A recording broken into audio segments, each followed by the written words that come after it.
Hoy nuestro experto en salud nos espera tras las puertas de la Clínica Alcaraz, un amplio centro de 260 metros cuadrados con una distribución por departamentos y áreas de trabajo que facilitan comodidad y movimiento fluido.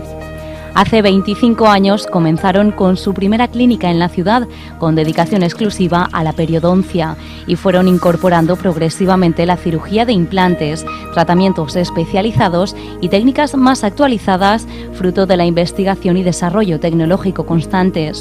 En 1997 ya se convirtió en una de las primeras consultas a nivel nacional y la primera en Alicante en incorporar el uso del microscopio quirúrgico dental, lo que permitió desde entonces realizar cirugías mínimamente invasivas. Numerosos avances fueron marcando el paso de los años, hasta que en 2004 la Clínica Alcaraz se trasladó al centro de Alicante, un lugar más accesible que además contaba con estas nuevas instalaciones modernas y amplias. Esta clínica está formada por un equipo de profesionales especializados en periodoncia y cirugía de implantes. Todos cuidan al detalle la calidad asistencial, tanto científica como humana, la innovación tecnológica y la colaboración interprofesional con otros dentistas de Alicante y su provincia, convirtiéndose así en un referente en el campo de la periodoncia y los implantes. Tenía cita con el doctor Alcaraz a las 10.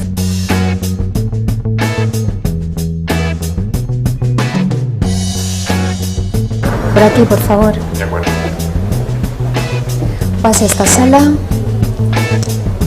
Puede ir rellenando sus datos clínicos de médicos y personales. De acuerdo. Perfecto. Muy bien. Gracias.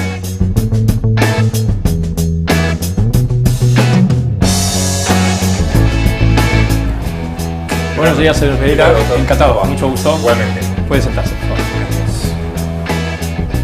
Muy bien, señor Pereira. Pues nada, pues me puede decir el motivo de su consulta.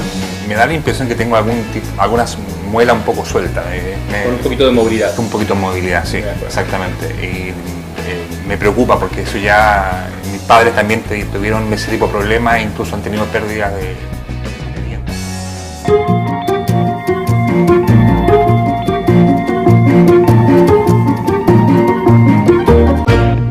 Alguien que sabe mucho de salud bucodental, muchísimo, es el doctor Jaime Alcaraz. Hoy nos acompaña en este primer programa dedicado a la salud.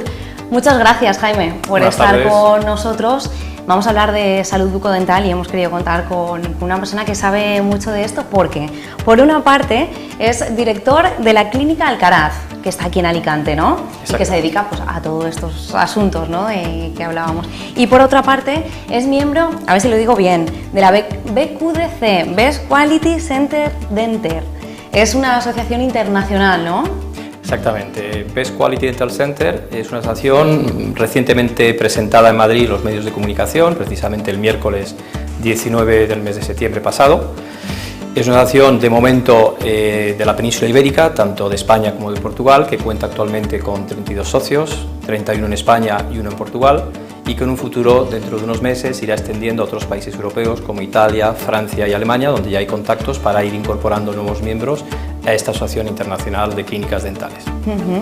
Bueno, vamos a centrarnos en el tema que nos trae hoy aquí. Hablamos de periodoncia. ¿Qué es esto de la periodoncia? Bien, periodoncia es una de las especialidades de la odontología, de la odontostomatología, que lo que hace es dedicarse al estudio, diagnóstico y tratamiento de las enfermedades de las encías, tanto las gingivitis como las periodontitis, y a la reposición de las piezas que faltan en la boca, que serían los implantes dentales, y al mantenimiento tanto de las encías como de los implantes dentales. Hemos visto a muchos pacientes pasar por esta clínica, pero hemos centrado nuestra atención en uno de ellos que ha estado por aquí hace muy poquito. ¿Qué le pasaba a esta persona? Bien, es un paciente de mediana edad, de unos 45 años, que nos viene a la consulta, cuyo motivo principal de la consulta era el sangrado de encías desde hace unos meses. También notaba en los últimos meses unas retracciones de las encías que previamente no tenía. Notaba alguna movilidad o desplazamiento de algún diente y en alguna zona, incluso al presionar la encía, un poquito de supuración y mal sabor de boca. También nos refería que desde hace unos meses es cuando había notado más el empeoramiento y nos refirió que precisamente había dejado de fumar hace unos meses. Entonces, uno de los motivos, digamos, del sangrado es la inflamación de las encías. Podría parecer al contrario, ¿no? Exactamente. Muchos pacientes, por ejemplo, al dejar de fumar, notan un empeoramiento de la boca en cuanto al estado, por ejemplo, inflamatorio y sangrado de las encías. Y es precisamente porque el tabaco lo que hace es camuflar unos síntomas. Hay un efecto de vasoconstricción en los vasos y en las arterias que nutren a la encía, y entonces, al desaparecer el efecto del tabaco, esas arterias vuelven a su estado normal y una inflamación que antes estaba camuflada, pues empieza a manifestarse de manera clínica. Antes estaba como escondida. Y por eso este paciente, por ejemplo, ha notado un empeoramiento, pero ya previamente, lógicamente, el tabaco es uno de los factores agravantes, pero no es el único. Entonces, al dejar de fumar, lo que notó fue un empeoramiento de un estado previo que ya presenciaba el paciente con sangrado, hinchazón, movilidad y retracción. ¿Y qué hay que hacer en este caso? Entonces, en ese caso, al paciente lo que le aconsejamos es proceder a hacer un estudio periodontal, un estudio de las encías, por un lado, para saber exactamente qué tipo de enfermedad de encía tiene, ya sea una gingivitis o periodontitis, o sea, hacer un diagnóstico exacto de su patología de las encías. A partir de ese estudio, lo que hacemos es establecer un pronóstico de los dientes y de la boca en general y establecer un plan de tratamiento. Entonces, para ese estudio, lo que hacemos en un paciente que tiene un problema de encías es, primero, en el cuarto rayo se le hace un estudio radiológico, una serie de radiografías intraorales, una radiografía panorámica para ver un poco el estado general óseo, y si este paciente que tiene problemas de encías va a ser sometido luego, quiere luego reponerse las piezas con implantes dentales, entonces procedemos también en ese mismo estudio a hacer un TAC dental, lo que corrientemente se llama TAC dental o escáner, que la palabra correcta sería tomografía de haz cónico computarizada. Nos quedamos con TAC, ¿eh? Bien, mucho más sencillo, por eso he hablado directamente de la palabra sí. TAC dental, igual que antes se hablaba de TAC médico, ahora tenemos el TAC dental. Y una vez que hemos hecho esta exploración radiológica para ver un poco cómo está el hueso de este paciente, al paciente se le toma una serie de fotos clínicas para ver su estado en el momento de la primera visita, se le hace una exploración dental general y, en el caso de la periodoncia, se le hace una exploración periodontal que consiste en medir el grado de inflamación de manera numérica de lo que se llaman las bolsas periodontales, que es la separación de la encía con respecto a la raíz, donde entran bacterias, se va formando sarro, entonces se hace una medición, se ve en qué sitio al sondar hay sangrado y se ve también los milímetros de encía que se ha retraído, y todo esto lo comparamos con el estudio radiológico. Y a partir de ahí todavía podemos establecer lo que antes os he comentado, el diagnóstico exacto de lo que tiene el paciente, ya sea una gingivitis o de qué tipo, o el tipo de periodontitis, que hay muchos tipos de formas y lógicamente los tratamientos también pueden variar. Y una vez ya establecido ese diagnóstico, podemos hablar del pronóstico individual de las piezas, pronóstico global de boca y poder hacer un plan de tratamiento global, no solamente del tema de encías y de implantes, sino si el paciente en un futuro luego va a requerir algún tipo de tratamiento protésico, endodóntico o tratamiento de caries. Y eso es un poco el motivo del paciente y lo controlamos haciendo este tipo de estudio en esta primera visita. ¿Sabemos, la gente en general, por ejemplo, una diferencia básica entre gingivitis, que la ha nombrado, y periodontitis? Sí, pues la diferencia básica es que la gingivitis es un estado inflamatorio de las encías, producido por bacterias, producido por otros agentes externos como puede ser el tabaco o puede ser algunas enfermedades de tipo general, y lo que va a producir es una inflamación exterior de las encías. Las bacterias se calcifican y forman sarro, y el tratamiento va a consistir exclusivamente en hacer una limpieza de boca del paciente, pero también hacerle instrucciones de higiene oral para que el paciente controle mucho mejor el control de sus bacterias. Y luego el paciente ya pasa a una fase de mantenimiento. En esta gingivitis solamente hay un estado inflamatorio de las encías, pero el hueso no está dañado. Y esa es la diferencia básica con respecto a la periodontitis, donde no solamente hay una inflamación exterior, sino hay una inflamación interior, hay bacterias y sarro por fuera y por debajo de la encía, y estas bacterias producen una inflamación irreversible, de manera que el hueso se va perdiendo y por eso los dientes empiezan a hacerse más largos o empieza a haber movilidad. Y con el tratamiento lo que queremos es detener, si cogemos a tiempo, hacemos un diagnóstico precoz, detener esta periodontitis o piorrea, que es la palabra corriente de la enfermedad de las encías, y detener este proceso para evitar que siga avanzando. Eso es básicamente la diferencia entre gingivitis y periodontitis. En una hay pérdida de hueso y en la gingivitis no hay. ¿Y cómo se hace eso? Porque hemos realizado ya el estudio, ya sabemos lo que tiene el paciente, pero ahora hay que actuar, ¿no? Exactamente. Entonces, una vez que ya se ha hecho ese diagnóstico, al paciente se le explica el plan de tratamiento. Cada tratamiento va a ser individualizado en el paciente. Entonces, la primera fase del tratamiento de encías en todo paciente periodontal va a consistir en quitar la causa inicial, que son las bacterias y el sarro. Entonces, eso llamaríamos una fase básica, donde se hacen unos raspados. A veces pueden ser raspados más superficiales y otras veces son raspados más profundos, que lo hacemos con procedimientos con anestesia. Se pueden hacer por arcadas completas, una arcada superior, una arcada inferior, por cuadrantes, o en una sola sesión, pues depende un poco de la disponibilidad del tiempo del paciente para acudir a estas citas. Pero de nada serviría hacer un raspado en un paciente si a este paciente no le instruimos unas medidas preventivas para controlar de manera mucho más eficaz que hasta el día de la visita el control de sus bacterias. Entonces hacemos tratamiento y simultáneamente prevención. Si solamente hiciésemos tratamiento sin prevención, nuestro tratamiento iría en poco tiempo en un fracaso. Una vez que a este paciente se le han realizado la fase de raspados, le hacemos al cabo de unas semanas una primera revisión para ver cómo ha evolucionado de manera favorable su boca, por un lado por la parte que pone el paciente en cuanto a mejorar su higiene y por otra parte en cuanto al tratamiento que hemos hecho.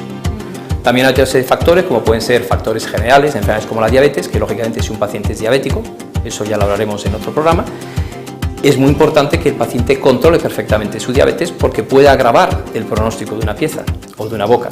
Entonces, que todo está muy ligado. Muy ligado. Entonces, si hacemos un tratamiento periodontal y la diabetes no está controlada, va a haber una mejoría, pero una mejoría parcial. Y de la misma manera, si no hacemos un tratamiento periodontal, la diabetes puede descompensarse. Por eso hay una relación mutua, tanto de periodoncia a enfermedades sistémicas como puede ser la diabetes. Bien, entonces como antes decía, una vez hecha esa primera revisión, evaluamos y en algunos pacientes, no en todos, pueden quedar bolsas o inflamaciones profundas después de la fase de raspados, donde tenemos que actuar de manera más profunda. Sería como un raspado un poquito más profundo, despegando las encías, para poder acceder a la parte profunda de la encía, es lo que se llama cirugía de encías o cirugía periodontal. En otros pacientes esto se hace por motivos desinflamatorios, en otros pacientes en cambio lo hacemos por motivos estéticos. Hay pacientes que tienen una retracción de la encía y quieren mejorar la estética de la sonrisa, quieren cubrir esa retracción, entonces procederemos a unos procedimientos quirúrgicos que es lo que denominamos cirugía plástica estética o periodontal o estética de la sonrisa, y a lo mejor procedemos a coger un poquito de encía del paladar y intentar cubrir esta retracción que tiene este paciente. Entonces ahí hay un tratamiento estético, y el que hemos hablado antes de la cirugía periodontal convencional o raspados sería un tratamiento desinflamatorio. ¿Necesitamos sedación en alguno de estos casos? Algunos pacientes son pacientes que vienen con un poco de ansiedad o con fobia a cualquier tratamiento dental. Esto es una cosa no de ahora, cada vez menos, puesto que los tratamientos han ido evolucionando de hace muchos años. En los años 40 ahora pues las técnicas son totalmente distintas, las técnicas anestésicas. Entonces, en algunos pacientes lo que hacemos, le damos una sedación oral, un relajante para que el paciente esté cómodo en la intervención. Eso sería una sedación oral.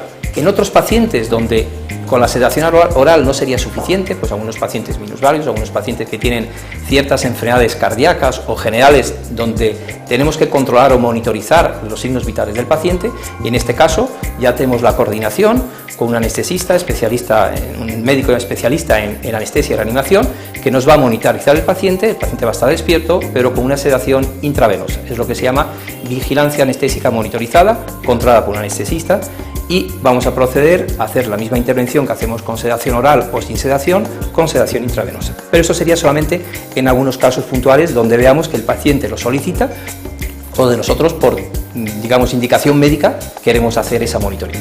Hemos visto mucha presencia en todos estos casos prácticos del microscopio. Supongo que fundamental, ¿no? Bien, el microscopio fue en la década de los 90 quizá el cambio que en mi consulta supuso el mayor cambio en cuanto a enfocar los tratamientos, ¿no? La revolución, ¿no? Exactamente. Yo, por ejemplo, cuando empecé a ejercer mi profesión aquí en Alicante el año 87, desde el primer día empecé a trabajar con lupas de aumento, de tamaño 2 de aumento 2.5, 4.0, de manera que siempre estamos trabajando con una magnificación de nuestro campo, teniendo en cuenta que nuestro campo es un campo muy limitado, estamos trabajando en milímetros. Bien, pues esto es un poco el comienzo, digamos, del tratamiento, no solamente ya quirúrgico, sino tratamiento de básica, de raspados, trabajar con lupas de aumento.